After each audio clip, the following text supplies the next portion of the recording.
Yo, what up, everybody? This is your brother Shakim. I'm Minaket back at you once again. Man, yo, we got a real interesting live today. So basically, last month or so, everybody's been talking about the case with Brianna. Louisville Metro Police Department. Brianna, she was an EMT that was killed by the police, Brianna Taylor. And just recently, the Louisville Metro Police Department said it's going to change a search warrant policy. Officers are going to have to be required to wear body cameras in more situations now. So just a little understanding. I'm waiting on somebody to come in, Brother Shaka. But so if you don't understand, right? So Breonna Taylor was actually killed in March when the police entered her home searching for illegal drugs. So her family actually filed a lawsuit accusing the officers of wrongful death, excessive force, and gross negligence. So her death actually sparked a lot of outcry and calls for a federal intervention. People are having a big conversation right now about basically unannounced kick doors. You know, that's what we would call them. So basically what happened is the Louisville Metro Police Department officials said that, you know, they started shooting after Breonna Taylor's boyfriend, Kenneth Walker, shot at them first. The lawsuit alleges that the police did not identify themselves and that Walker, the boyfriend, he was a licensed gun owner, thought somebody was breaking in. So they said that neither Walker nor Taylor had a criminal history of drugs or violence, and no drugs were found during the raid. So when we really start trying to analyze what's going on, right? How do you feel, right? I want to go to some of the comments, right? How do you feel about the no knock raids? And I've been talking to law enforcement officials and people that are in law enforcement. You really start getting a good perspective about both sides, because there's a couple of different sides. And let me bring on the man, the myth, and the legend himself, Brother Shaka. Yo, what's going on with you, bro? What's going on? Peace and power, family. What's the word? Man, I appreciate you. Like I said, we get to talk freely tonight. No debate. No. People feeling like we jumping on them. We can actually have an open discussion without being biased. So, what's going on with you today? How you feeling? Man, I'm feeling blacknificent, brother. Man, another day. I wanted to bring up the Breonna Taylor situation. I know that there's been some internet wrangling going on recently, especially like it always is amongst Black conservatives. One of the prominent figures in the Black conservative movement came out today and basically said, "Listen, it's either no knock warrants or nothing. You know, you can't force police officers to knock and expect somebody to just open the door and say, 'Hey, how you doing? You know, I appreciate you,' and come in my house and kick my door in." Right. So what do you kind of feel? What's your whole perspective on the Breonna Taylor situation and the no-knock search warrant rule? What up, Gabby? Peace. Like I said, with the Breonna situation, a lot of people jumped. They jumped to defend. Of course, you know who jumped to defend. Law enforcement. I'm the type of person where I can read between the lines. I can see, this doesn't quite sound right. We know how the police, they lie in reports. We've been through that as far as, just growing up in the Black community. So they will always demonize the person that they kill or injure. That's rule number one. With the no knock, I feel the only way that I feel it should be a no knock is if it's an extraction situation. Anybody that know me personally know, as far as I deal with, child trafficking, human trafficking. So sometimes we got to go extract somebody out of, that's the only way. Is if it's a kidnap situation where somebody's held behind their means, no, you don't knock at the door. If it's some dope or something like that, you just turn off the water. Right. You can't, you turn off the water, can't flush, boom. That's always, so that no knock is definitely, I'm against it. If nobody's in there held hostage or anything like that, I don't believe in the no knock at all. That's just, as far as, that's going, some people are not going to agree with us, but it's been that no knock stuff been abused within our community. And then when you're in the black community, you got to worry about, when you're in the hood, you got to worry about home invasions. So you don't know if somebody's home invading you, or you don't know if it's the police. Like, we already on the edge. Like, just being in your house, you already on the edge of, okay, make sure nobody get me. That's what a lot of people we just recently got those doorbells, the Ring doorbells, that you can see the surveillance and stuff like that. It shows a little camera. That makes people feel a little bit safer, but for the most part, all our lives we've been raided, no knocks, and then you got the home invasion on the other side. So I'm against it. Period. Okay, that sounds good. So one of the brothers today basically, said, and I'm not going to call his name right now, but basically he was talking about his experience in law enforcement and how, it's beneficial. It's a beneficial tool for them because you might have somebody who is going to flush dope. You might have people that are going to, prepare to exit the premises. So there are situations to where, and extraction, that's a good point you brought up. Extraction is wonderful. And I kind of agree with you on that. If you have a child that's in danger or something like that. But, what do you say to those who make the argument saying that, you're going to risk losing a lot of potential evidence that could be used to take somebody off the street, or somebody can flush some dope, or somebody can, flee the building? What do you say to somebody who says that you need the no-knock rule because the potential of destroying evidence is imminent? If they're the qualifications of getting a no-knock warrant, they already got all the evidence that they need on you to get that so-called no-knock warrant. So, I really don't quite believe the no-knock warrant is actually okay. Let's talk on the street term. When they're doing the no-knock warrant, is mainly because that person got caught, selling to an undercover, or they was under surveillance, or whatever the case be. So they already know what that person has. Now they want that person to have the max, so they can give them the max time when they lock them up. Let's just be 100. That's what it is. As far as, somebody flushing some dope down the toilet, they can turn off the water. Like, the water supplies, I've been in the houses where they had raids, and as soon as you hit that toilet, all you doing is click, click, click, click, click. It ain't going nowhere. So it's like you got a whole toilet full of dope. It's like it's ways that they can actually do it where nobody gets harmed. I don't expect them to bring cookies to the door and say, "Hey, I'm here," but boom, boom, boom, police, boom, boom, boom, police, boom, boom, boom, police, kick in the door. You didn't already. You didn't already warn them. Who's at the door after that. But it's like with these no knocks, they just go in and kick in the door, and you don't know who's in your house. So the evidence stuff, when you're dealing with that, law enforcement have enough technology where they know what you done bought, what you didn't, how much money you didn't spend, how many grams you done bought. They have that already documented, and mainly most of it is with an undercover or a government informant, federal informant. So I think it's just an excuse to take, strip away, other people's rights. But that's me. Innocent to proven guilty. We can have that argument. A lot of white folks don't get no knocks warrant raids. They don't. I've seen it. I don't know if it's because they can afford lawyers. When you start dealing with the law aspect of it, it's like, did you really have a reason to do a no knock this? Is my client, are they suspected to be armed and dangerous? Like, it's all types of things that come into the, then you got to tell me why they're armed and dangerous. So I think the lack of knowing the law and the lack of some people having, the funding of getting a proper attorney is why they do no knocks. We don't know no better, so we allow it to go on.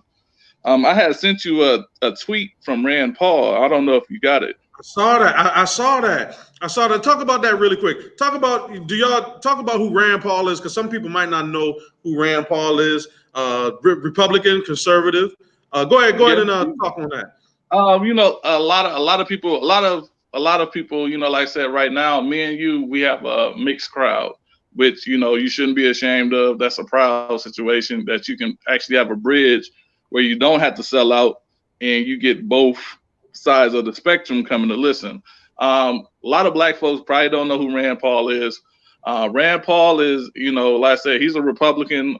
Sometimes he leans to the libertarian lane, but he's been fighting for basically the government to stay out of our business.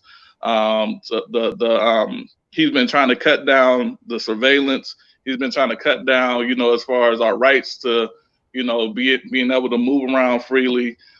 Anything that they overstep their boundaries as far as constitutional or just having the liberty and the pursuit of happiness, he goes against it. So, he did a tweet yesterday about the no-knock warrant and how he's against it. And I suggest a lot of people on both sides of the aisle look into that article, and it makes perfect sense. There's no need for a no-knock warrant. It's actually unconstitutional to have a no-knock warrant, and then, as far as try to prosecute people when they arm themselves to shoot back or believe that they're under attack, those are natural. Like I said, you can't. Me personally, you can't. How can you charge somebody for believing that their life is in danger, and you get a kick in the door or you jump through a window and they shoot you? I mean, you charge them for assault on attempted murder and things of such like that. Like that's trash. And then it's your word against the officer or your word against the the agent, whoever comes.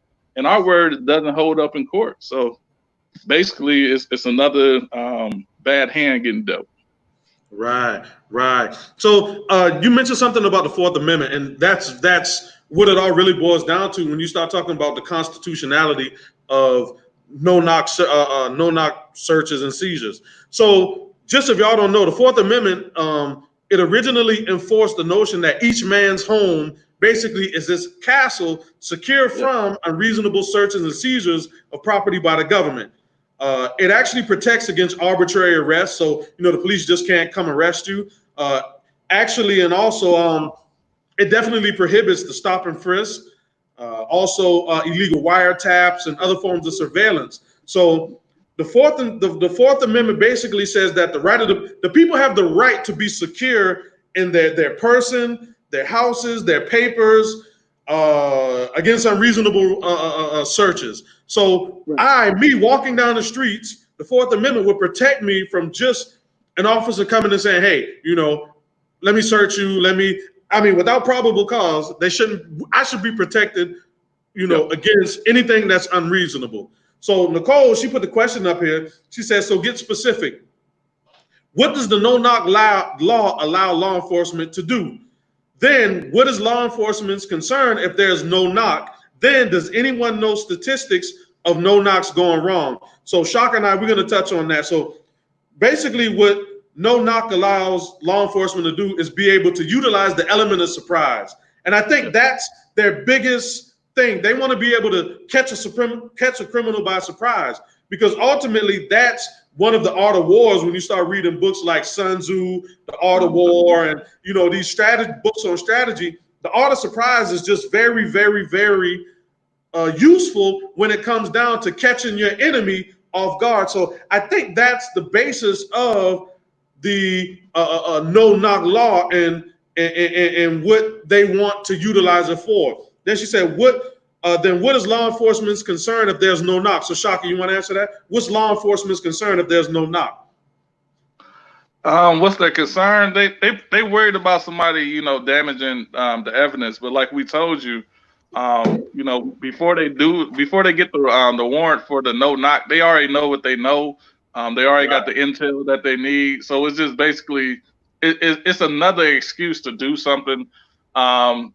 Me and you, we like I said, I'm happy to talk with you. As far as this no knock stuff became popular during this war on drugs. So that was another way that they, I guess you want to say, covered up, our, Fourth Amendment and actually being able to have our home as our castle. It's an invasion. Like you said, The Art of War is a book of, strategy of on the battlefield. Right. So they had this drug on war, war on drugs, and then they had these no knock, that became popular. 4 o'clock in the morning, 5 o'clock in the morning, 3 o'clock in the morning. These raids that a lot of people got hurt in raids. I've been in two, and the way that they treat you and your family, you can't say, like I said, with this case that's going on, where they like, oh, they were looking for the boyfriend. They don't care. They have guns drawn out on your elderly grandma. They do not give a shit. They throw them all on the floor. Kids get on the floor, handcuffed, face down. Like it's the most. You feel violated, especially when they don't find anything. A lot of people don't understand the aspects when they don't find anything from the raid. They harass you. They talk shit to you when they don't find something. Oh, you would rather them find something than not find something, because they in there slapping people in the back of the head, roughing up motherfuckers. Kids are screaming, "Daddy, daddy, mom!" Like, it's the worst. Everybody gets harmed from a no knock situation, and that's the psychological part of it. But right. So I did pull up a couple of statistics, nothing that was kind of really new. The only thing I saw is recently the New York NYPD Commissioner Ray Kelly estimated that 10% of the more than 450 no-knock raids his officers carried out every month went to the wrong address. That estimate came after a wrong door raid resulted in the homeowner's death. When police broke into the home of 57-year-old Alberta Spruill and flew in a flash bang grenade, the shot gave her a fatal heart attack. Yep. So that was a black woman. Yep. Yep, I remember that because, see, this goes back into a lot of people say we don't care about what goes on in our communities, stuff like that. I remember that because that was a few years ago, and people reached out to me about that situation, and I got them in charge of somebody else. It went forward as far as that's when I was dealing with the police department out here fighting with them. So I was like, my hands is full. I can only pass you off to another brother. So I remember that. And it's another lady. It was a kid that got killed in her sleep. I believe that was in Detroit. She was in the bed sleeping. They went in there and they shot her. Like I said, we can name all day. This has been going on, but when you play politics with race, you don't want to have these discussions. So that's why I always say I don't play politics with my blackness. They didn't kill kids, they didn't kill elderly, they didn't kill young women, black kids. As far as teenagers, they've done everything when it comes to these raids, and they get away with it every time. Interesting. So I'm gonna be digging, and if anybody has any numbers or facts or figures on maybe race with no knock raids and how that would actually play a part. But one other thing that I really wanted to touch on also, it was said that Breonna Taylor was the target of an investigation. Somebody came out and spewed this type of information. He sent out a tweet. He was saying, let me see if I can pull that tweet for you really quick. If you can remember it off the top of your head, you can jump in, but I'm gonna pull the tweet. You might remember it, but I know what you're talking about. Okay. All right. So do you want to hold on really quick? I got it right here. Okay. So what? Hold on. Here it is. Sorry, I'm sorry about the wait. Okay. So here's the tweet. Very interesting. It says Breonna Taylor was on the search warrant. Her vehicle was seen multiple times at the trap house. Yeah. The main suspect was seen coming out of her home with a package before going to the trap house. U.S. Postal Service confirmed the main suspect was receiving packages at Breonna's house. That was a tweet by Officer Brandon Tatum, co-founder of Blexit. Do you know that to be actual facts of this case? Only time I heard that is through them. That's not the only time I heard that right there was a Blexit talk point. And like I said, if they can show me where they got the information, I'm grown enough where I know if I have an error, I correct my error. Right. I haven't seen anything. I haven't seen anything on that. Only place I heard something that crazy. And her family is talking on. You can find her family on Facebook. You know, so they're taught, like, you can not just go by these stories. You can go find, if you do enough research and just a quick dig, you can find family, you can find friends that talking about the case openly. I haven't heard anything that they're talking that he said as far as Brandon Tatum. That's the only time I heard that. I haven't heard that. So maybe he got some kind of insider, which I don't believe. You know, that's just, you know. That's how he sell, you know, YouTube and merchandise. We'll see though. If I'm wrong, I'm wrong. I'll come out and tell you that I'm wrong. But I don't see anything that matches that. Okay, so now let me question you about a couple of more things really quick. I want to pick your brain before you go because I know you got a podcast to do, and I'll let you talk about that before you go on, so we can direct traffic definitely over there. Everybody on Facebook. They don't want that tonight. They don't want that. Hey man, listen. we want it. King's Court. But yo, let me ask you this question. So recently, there's been a lot of videos about Ahmaud Arbery coming out. Like they've been posting videos of him, you know, being confronted in the park. They've posted a video of them getting arrested, saying that they took a 67-inch or whatever it was TV. So why is it that these videos of Ahmaud Arbery and his previous arrests are being leaked? What's so significant about that? Okay, I know this is your channel, but I'm gonna ask you a question. Keep it real. This is our channel. This is the people channel. I'm gonna ask you a question. All right. Where did they get the footage at? Where did it? This wasn't a camera, a phone. Where did they get the footage at? You know what? I never thought of that. That was body cam footage. Yeah, that's body cam. And you know, we've dealt with a lot of stuff being activists. You can't just go get body cam. They don't release that like that. They don't release body cam footage like that. You gotta fight too. Who pulled the strings to get that out? Because it wasn't just a regular Joe Blow. So yeah. Who's powerful enough that they said, okay, we're gonna release this? Because you can't go. It's people that's been murdered, beat. They will not release it. Can't release it. They fight you. You write a FOIA, which is a Freedom of Information Act. You do all the little vouchers you got to do. They will not release it. But with this case, they couldn't demonize them because that footage came out. This footage came out when they start showing those white kids going in and out of that house. So basically, when that footage came out from the homeowner, what's his name, Larry English.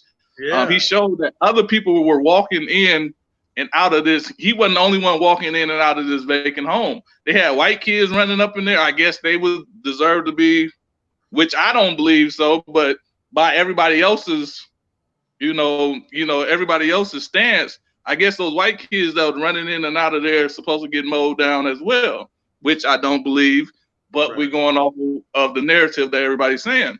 So that happened, and they had to hurry up and come up with something to basically combat that part. That's what I believe. You know what? I'm glad you made that point.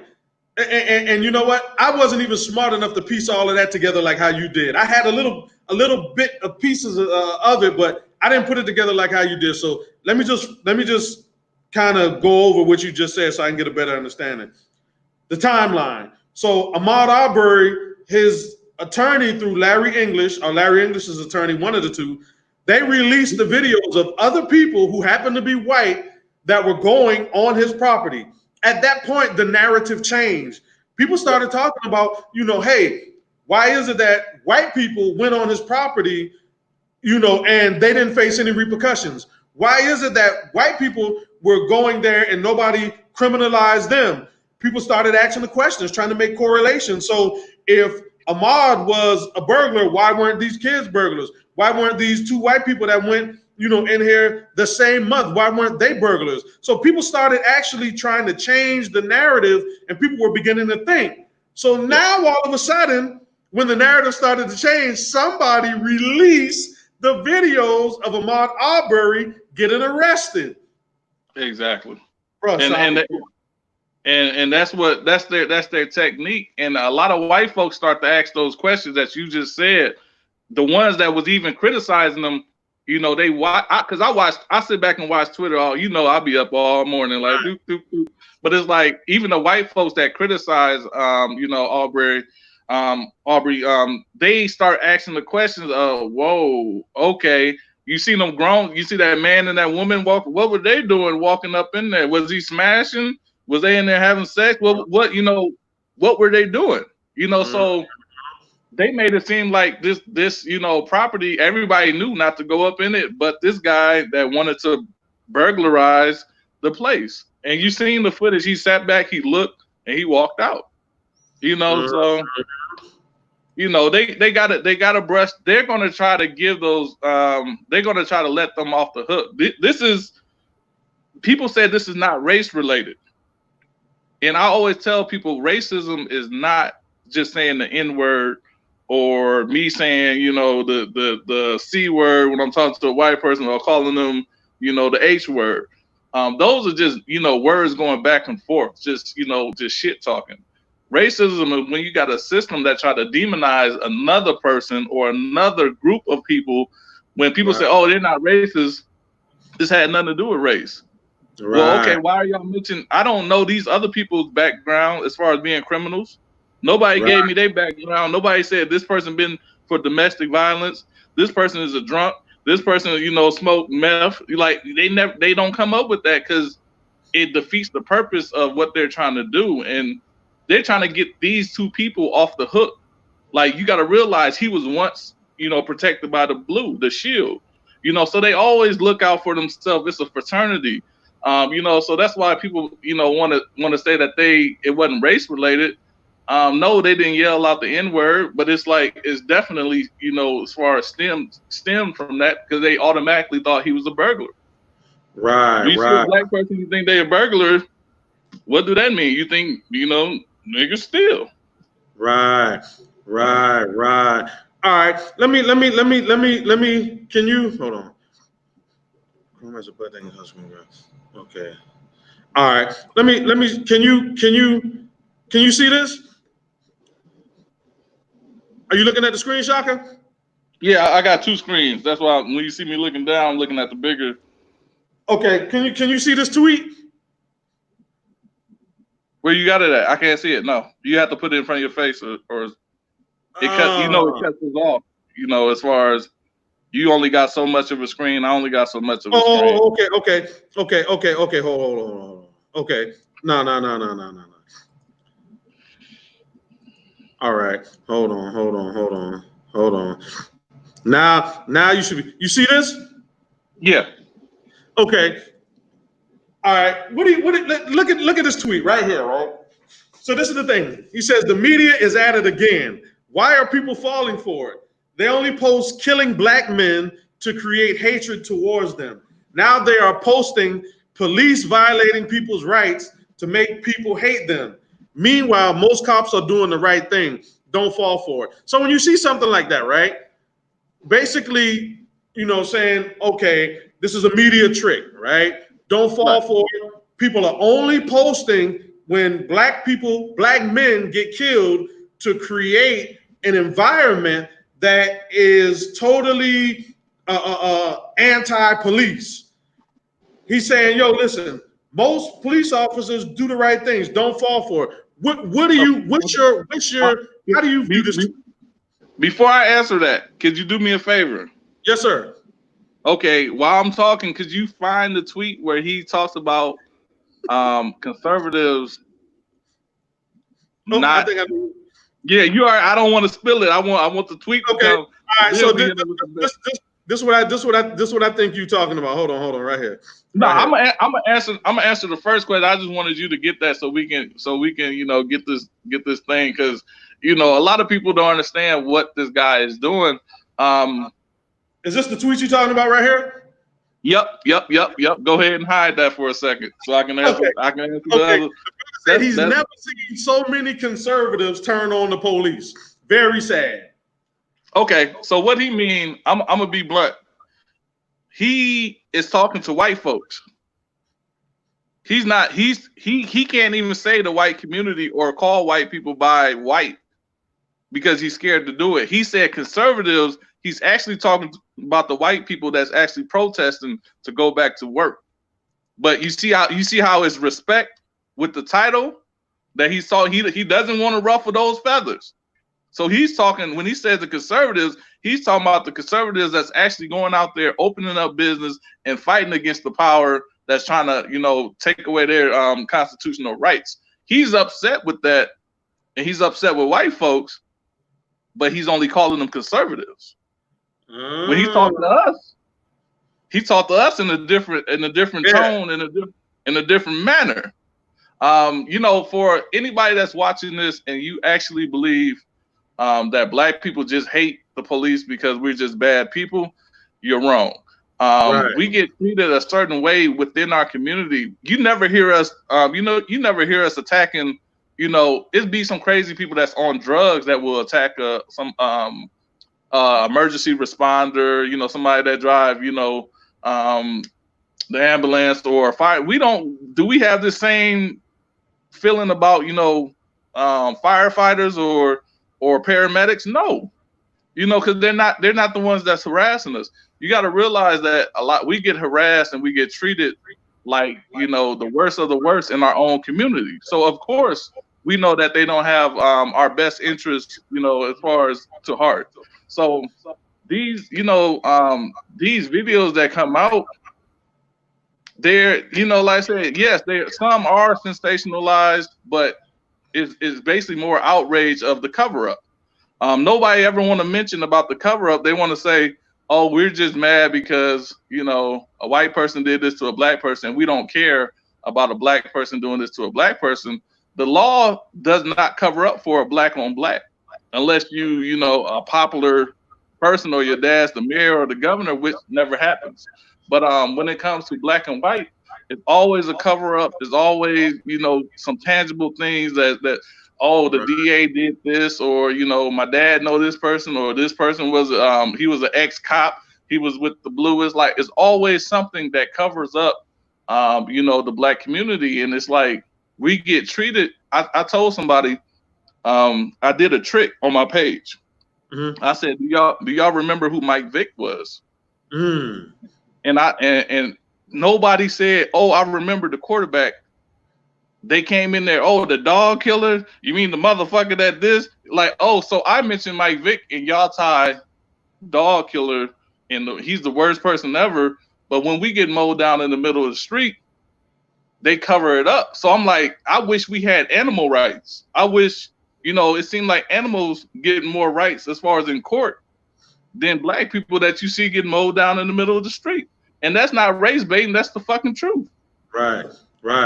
All right, so one last thing, because I know we got to head on to the King's Court. So this is the last thing I want you to talk about before we hit the King's Court. All right. Can you see? Yeah. Well, I can see you, but I can't see what you put up yet. Okay. I didn't. Oh, my bad. I forgot. All right. So this is the thing, right? So we were talking about the videos of Ahmaud Arbery that came out, and after the videos of the white people trespassing on the property. So you just broke it down and gave us a good analogy of why that happened, because they wanted to change the narrative. So let's look at this perspective from Brandon. Brandon says, so this is the video, right? So John Miller, who's another conservative, he said, it's important to note how civil and patient the officer was while Arbery hurled profanities at him in a bout of rage. After a clearly irate Arbery approached the cop physically is when Canigo had to call for a backup. Brandon retweets and says, my thoughts, stop trying to tase people, which is not reliable. He said, I've never used a taser in my career. Go hands-on if need be. Cops were calm. Mr. Arbery doesn't seem like a nice guy. He seemed like an irate hothead. Nothing like the high school graduation photos they push on the media. What's your perspective on this? Are we talking about the same guy that was just threatening women? Are we talking about the same guy that was just threatening, Hotep Jesus, telling them, you want to be? Are we talking about that? Are we talking about the same person that showed that he's a complete hothead? But since he was a cop, it's okay. It's like I can do it, forget that. What they're trying to do with, of course, who in their right mind wouldn't show that their kid, is in a graduation suit or a gown, cap and gown? Like, what did you want? If somebody's murdered, what did you want? What pictures do you want to see? Right. Like, because people want to dig up the other pictures anyway. So as a parent, that you see a picture, you're gonna go get the best picture you have of your kid. Oh, this is my son when he went to the military. This is my son when he graduated. This is my son when he won state. You're gonna give something that that person is gone. So it's like, I honestly, like, I'm being nice, but what he's doing, like that, it should be like a no-fly like zone. But I'm just gonna be quiet about it. What he's doing, like he's actually, doing more harm. And that's what I was telling Bryson. We got to clean up this shit. If y'all don't see nothing wrong with this, then you're the problem. Demonizing black people has always been the excuse for, for the treatment that we had in the past and to the present. That's always been the excuse. Why would you actually show this person, oh, I don't use my taser. The officers was calm. It's like you're painting him as a bad person when this had nothing to do with law enforcement. We got private citizens that went and chased them down. And I actually looked back into, as far as the Georgia law, they wasn't supposed to do that. And on the debate that people didn't, realize is when you deal with guns, I'm a gun advocate. I deal with guns. You cannot, it don't matter what state you're in, if you chase somebody down and they happen to get your gun, self-defense is out the fucking window. That person was getting chased down. You are the aggressor. And that's what I was saying on the video, but then nobody want to hear the shit because they're like, oh, it's you. If I come to your house, you chase me down, you trip and fall, drop the gun, I shoot you. Guess what? I'm not going to jail. Why? Because you chased me down with the gun, you dropped it, I feared for my life, I picked it up, and I shot. Right. That's not even like, it's a slam dunk. Like, it's not even, if they let these guys go, which they're trying to find a little niche to get them out, it's gonna be an injustice. That's injustice. Like, they broke every law, every rule, and they had shotguns. So concealed weaponry license or open carry does not pertain to you walking around with a shotgun. Right. Man, that's very deep, man. And I know you got your live stream to come on. Yo, everybody on here, please follow Shaka Shakur on Facebook, on Twitter. Very, very interesting, brother, man. Good perspective. Shaka, I've known Shaka for a while, man. Man, definitely very analytical, very smart, very bright young man. Likewise, it goes both ways. My people watching you on a watch party. So go to his page. He basically, you're gonna see the same. You're gonna see the same no nonsense rules. We're not gonna take anything. So if you like what I put out, you like discussions, you like a different angle, that's gonna be the page that you go to. Like I said, I shared it on the watch party. You can tell people where to find you at because they're watching you on my side of the watch party. So I'll let you tell them where to find you. Yes, sir. Shakim Amen. Right here. It's the bottom of the screen. Yes, sir. Right on the screen. Yes, sir. I appreciate you, man. Go ahead. You probably the only one that I'll probably like. You say, hey, what you doing? Is my boy Amaru. We do lives together. And then it's gonna be like I said with you because I know that he's as well, and he dealt with the black community as far as New Era, Chicago, stuff like that. So he knows both sides of being, So I'm only gonna rock with people that know both sides of the spectrum. I'm not rocking with nobody else. So like I said, anytime you need me, let me know. I appreciate yes, you. And yes, sir. All right, man. I'm gonna join into the King's Court. all right, man. Yes, sir. All right, Thanks. family. Y'all take care, man. Peace. Peace.